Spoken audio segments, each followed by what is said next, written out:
Now I want to show you how to install Kali from the ISO file. The first step is the same, downloading the installation file. Here, the ISO file. Open the browser and simply Google the words Kali and download. The first website is the official site of Kali, so click on it. This is the download page of Kali, and these are the ISO files. You can use them to install Kali as a main host or as a virtual machine in any virtualization platform. Now there are 64-bit and 32-bit versions, as well as new image styles of Kali Linux, Installer, Live, and Net Installer. At the bottom of the Kali image files table, there are ready-to-use, well, almost ready-to-use Kali virtual machines. So if you do want to use Kali as a virtual machine, you can use them instead of installing ISO files from scratch.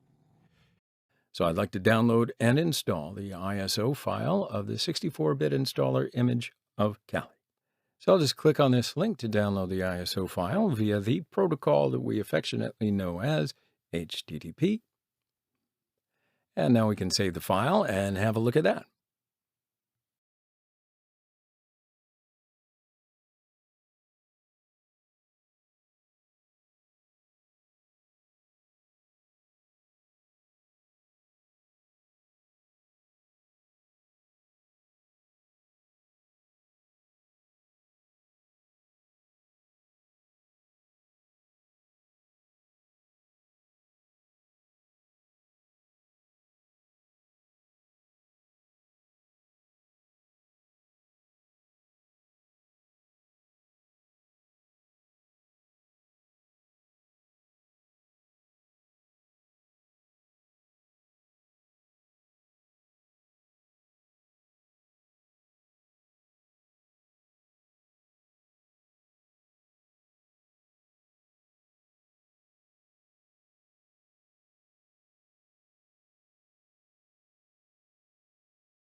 The download starts.